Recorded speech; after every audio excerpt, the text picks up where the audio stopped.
പ്രിയപ്പെട്ട കൂട്ടുകാരെ, ഒരിക്കൽ കൂടി ഹിയർ വിത്ത് രാജ് യൂട്യൂബ് ചാനലിലേക്ക് നിങ്ങൾ എല്ലാവരെയും സ്വാഗതം ചെയ്യും. പ്രിയപ്പെട്ട കുട്ടികളെ, നമ്മൾ ഈ പാഠം പഠിച്ചു കഴിഞ്ഞു. ഇനി നമുക്ക് ഇതിന്റെ ഓരോ പ്രവർത്തനങ്ങൾ നോക്കിയാലോ. ആദ്യത്തെ പ്രവർത്തനം സഹി പ്രസ്താവ് ചുൻകർ ലിഖേ. ഇവിടെ തെറ്റും ശരിയുമായിട്ട് കുറെ പ്രസ്താവനകൾ കൊടുത്തിട്ടുണ്ട്. അതിൽ ശരി മാത്രം നമുക്ക് എടുത്തു തരണം. നമുക്കൊന്ന് വായിച്ചാലോ. अमृतलाल वेगड़ ने नर्मदा के किनारे पदयात्रा की. बारिश होने से यात्रियों को फतोड़ा गांव में ही रुकना पड़ा. लेखक और सहायक मंदिर की छत पर सो गए. छोटू ने गांव वालों के लिए खाना पकाया. नींद खुलते ही लेखक ने एक स्त्री को अपने पास बैठे देखा. पागल आदमी ने चाबुक से यात्रियों को मारा.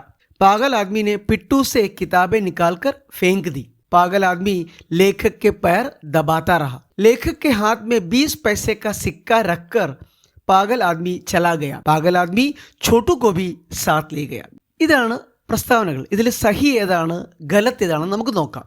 ഇനി പറയുന്നതാണ് സഹി പ്രസ്താവനകൾ. അതിലെ സഹി പ്രസ്താവനകൾ: അമൃതലാൽ വേഗഡിനെ നർമ്മദ കെ കിനാരെ പദയാത്ര की. ശരിയാണ്. ബാരിഷ് होने से यात्रियों को फतोड़ा गांव में ही रुकना पड़ा. पागल आदमी लेखक के पैर दबाता रहा. लेखक के हाथ में 20 पैसे का सिक्का रखकर पागल आदमी चला गया. മനസ്സിലായോ? ശരി, നമുക്കിനി അടുത്ത പ്രവർത്തനം നോക്കിയാലോ. പാത്രോं की विशेषताएं पहचाने എന്നാണ് പ്രവർത്തനത്തിന്റെ പേര്. इस यात्रा वृत्त के प्रसंग में कौन कौन आपके सामने आते हैं, उनकी विशेषताएं क्या क्या है, तालिका में लिखे. നോക്കൂ, ഇവിടെ 3 താലിക കൊടുത്തിട്ടുണ്ട്, കോളങ്ങൾ കൊടുത്തിട്ടുണ്ട്. ഒന്നിൽ പാത്ര, രണ്ടാമത്തേൽ ഭൂമിക, മൂന്നാമത്തേൽ വിശേഷതായ. അപ്പൊ ഈ യാത്രാവൃത്തിൽ നാം കണ്ട കഥാപാത്രങ്ങൾ ആരൊക്കെയാണ്, അവരെ കുറിച്ച് വേണം. ശരിക്കും നമുക്കറിയാം ആരൊക്കെയാണ്. ഒന്ന് ലേഖക്, പിന്നെ ചോട്ടു, പിന്നെ ആ ഭ്രാന്തൻ, പിന്നെ ആ ഭ്രാന്തന്റെ മകനായ യുവാവ്, അല്ലേ? നമുക്ക് നോക്കിയാലോ. നോക്കൂ, പാത്ര അമൃതലാൽ വേഗഡ്, രണ്ടാമത്തത് ചോട്ടു, മൂന്നാമത്തത് അപരിചിത ആദ്മി, നാലാമത്തെ പടോസ്ക യുവക്. ഇനി എന്താ ഇവരുടെ ഭൂമിക, എന്താ ഇവരുടെ പങ്ക് നോക്കാം. അമൃതലാൽ വേഗഡ് ലേഖക്കാണ്. എന്താ അദ്ദേഹത്തിന്റെ വിശേഷതകൾ, പ്രത്യേകതകൾ? अपनी यात्राओं का अनुभव लिखने में निपुण, प्रकृति के प्रति आस्था, शिक्षक होने के नाते गर्व. ഇത് മൂന്നുമാണ് അദ്ദേഹത്തിന്റെ പ്രത്യേകതകൾ. ഇനി ചോട്ടു എന്ന കഥാപാത്രം ഭൂമിക എന്താ? ലേഖക് കാ സഹായക്, സ്വാമി ഭക്താണ്. മുസീബത്ത് കാ സാമന കർണ, ദ സ്വാമി ഭക്തൻ, തൻ്റെ യജമാനെ ആദരിക്കുകയും സ്നേഹിക്കുകയും ചെയ്യുന്ന ആളാണ് ചോട്ടു. പിന്നെ മുസീബത്തോ കാ സാമന കർണ, എന്ത് പ്രതിസന്ധികളും നേരിടാനുള്ള ഒരു കഴിവ്. അടുത്ത അപരിചിത ആദ്മി, നമ്മൾ ഈ പാഗൽ എന്നൊക്കെ പറയുന്ന ആ അപരിചിത ആദ്മി. എന്താ ഭൂമിക? വിക്ഷിപ്തത സെ പരേശാൻ, എന്താ വിഭ്രാന്തിയാൽ ബുദ്ധിമുട്ടുന്ന. പാഗൽപൻ കെ കാരൻ അനുചിത ഹർക്കത്തെ കർണ, പുസ്തകവും एवं शिक्षकों का आदर करना, की गई गलतियों को सोचकर फिर पछताना. ഇതാണ് അയാളുടെ വിശേഷതകൾ. പാഗൽപൻ കെ കാരൻ അനുചിത ഹർക്കത്തെ കർണ, ഈ വിഭ്രാന്തി ആയതുകൊണ്ട് അനുചിതമായ ഓരോ പ്രവർത്തികൾ ചെയ്യണം. പുസ്തകവും एवं शिक्षकों का आदर करना, പുസ്തകങ്ങളെയും അധ്യാപകരെ ആദരിക്കണം. പിന്നെയോ की गई गलतियों को सोचकर फिर पछताना, ചെയ്തു പോയ തെറ്റുകൾ ഓർത്ത് പിന്നീട് പശ്ചാത്തപിക്കുക. അടുത്ത കഥാപാത്രമാരാ? പടോസ്ക യുവക്, അയാളൊരു കിസാനാണ്. അയാളുടെ ഭൂമിക ഒരു കിസാനാണ്, കർഷകനാണ്. കഠിൻ മെഹനത്ത് കർണ, കഠിനമായി അധ്വാനിക്കുക, അതാണ് അയാളുടെ ജോലി. ഇത് മനസ്സിലായോ? അപ്പോൾ പാത്ര, ഭൂമിക, വിശേഷതായി. ഇത് ഇതേ രീതിയിലോ അല്ലെങ്കിൽ സഹി മിലാൻ കരെ എന്ന രീതിയിലോ ചോദിക്കാൻ സാധ്യതയുള്ള ക്വസ്റ്റ്യൻ ആണ്. അടുത്ത പ്രവർത്തനം നോക്കുക. अर्थ ढूंढे. यात्रा वृत्त में इन मुहावरों का प्रयोग कहाँ हुआ है, वहाँ प्रत्येक मुहावरे का क्या अर्थ मिलता है. അതായത് താഴെ തന്നിരിക്കുന്ന മുഹാവരെ, പഴഞ്ചൊല്ലുകൾ എവിടെയൊക്കെയാണ് പ്രയോഗിച്ചിട്ടുള്ളത്, അതിൻ്റെ അർത്ഥം എന്താണ്? 4 വാക്ക് കൊടുത്തിട്ടുണ്ട്. ഊൽ ജലൂൽ ബഖന, ബേസിർ പയർ കാ സവാൽ കർണ, ധൗംസ് സഹന, ഗുദ്ധി സുൽझന. നമുക്ക് നോക്കാം. ഒന്നാമത്തത് ഊൽ ജലൂൽ ബഖന, അല്ലേ? പാഠത്തില് ലേക്കിൻ വഹ് പാഗൽ ജോ ഥാ ഊൽ ജലൂൽ ബഖനെ ലഗ. ഊൽ ജലൂൽ ബഖന എന്ന് വെച്ചാൽ ബേക്കാർ കി ബാത്തേ കഹ്ന, ആവശ്യമില്ലാത്ത കാര്യങ്ങൾ സംസാരിക്കും. 2 ബേസിർ പയർ, അല്ലേ? അത് നോക്കൂ. ഉസ്കെ സവാൽ ബേസിർ പയർ കെ ഥേ, അയാളുടെ ചോദ്യങ്ങളെല്ലാം തലയും വാലും ഇല്ലാത്തതായിരുന്നു. എന്ന് വെച്ചാൽ അതാർത്ഥിക് പ്രശ്ന പൂച്ഛന.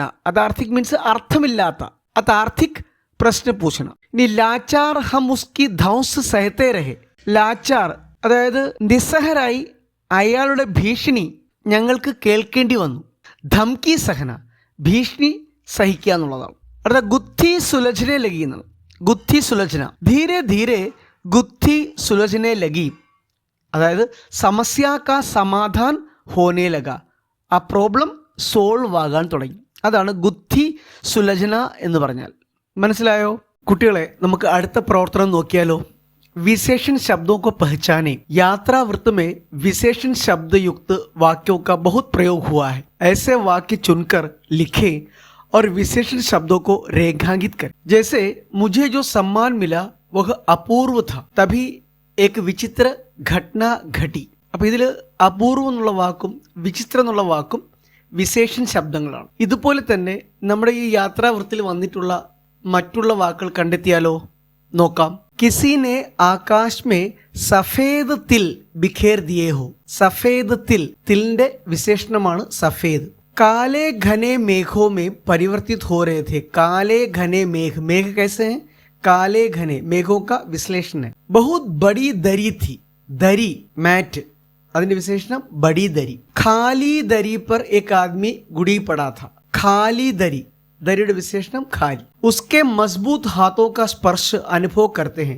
उसके मजबूत हाथों का विशेषण क्या है? मजबूत. पूरे देश में अनगिनत शिक्षकों का सम्मान किया जाता है. पूरे देश में अनगिनत शिक्षकों का विशेषण है अनगिनत, എണ്ണമറ്റ അധ്യാപകർ. മനസ്സിലായോ? നമുക്ക് അടുത്ത പ്രവർത്തനം നോക്കിയാലോ. बातचीत लिखे.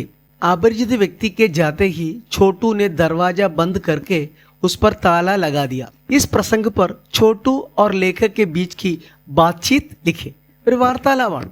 നമുക്കറിയാം വാർത്താലാവ് എഴുതുമ്പോൾ നമ്മൾ എന്താ ശ്രദ്ധിക്കേണ്ടത്? ആദ്യം വാർത്താലാവ് എഴുതുമ്പോൾ നമ്മൾ ശ്രദ്ധിക്കേണ്ട കാര്യങ്ങൾ, ബാത്ചീത് പ്രസംഗാനുകൂൽ ഹോനാ ചാഹിയെ, അതുപോലെ സംവാദോ മേ ആപസി സംബന്ധ ഹോനാ ചാഹിയെ, सहज भाषा का प्रयोग करना चाहिए, स्वाभाविक रूप से संवादों को बढ़ाना चाहिए. बातचीत പ്രസംഗാനുകൂൽ, സന്ദർഭത്തിനനുസരിച്ച് വേണം സംസാരിക്കാൻ. ഇനി സംവാദവുമേ ആപസി സംബന്ധ ഹോനാ ചായി, സംസാരിക്കുന്ന ഭാഷകളിൽ സംസാരിക്കുന്ന വാക്കുകൾക്ക് പരസ്പര ബന്ധം ഉണ്ടായിരിക്കണം. സഹജ ഭാഷാക്ക പ്രയോഗം, സ്വാഭാവികമായ ഭാഷ വേണം പ്രയോഗിക്കാനായി. ഇനി സ്വാഭാവിക രൂപസേ സംവാദമൊക്കെ പഠന ചെയ്യും, സ്വാഭാവികമായിട്ട് വേണം വാർത്താലാപ് മുന്നോട്ട് നയിക്കാൻ. ഇത്തരം കാര്യങ്ങൾ മനസ്സിൽ വെച്ചിട്ട് വേണം നമ്മൾ ഈ വാർത്താലാപിനെ കാണാനും എഴുതാനും. മനസ്സിലായോ? ഇനി ആ വാർത്താലാപ് നമുക്ക് നോക്കാം. छोटूम लेखकനും തമ്മിലുള്ള വാർത്താലാവാണ്. छोटू, अरे बाप रे बच गए, अब सो जाएं. लेखक, वो कौन होगा? छोटू, मालूम नहीं, मैं तो डर गया. लेखक, मैं भी, इसीलिए उसके सवालों का उत्तर नहीं दिया. छोटू, क्या सवाल? बेसिर पैर के. लेखक, यदि चाकू उसके हाथ लग गया तो? छोटू, डेटोल की शीशी भी फेंक दिया. देखिए. लेखक, पर किताबों को देखकर एकाएक शांत हो गया, उन्हें खोलकर देखा और रख दिया.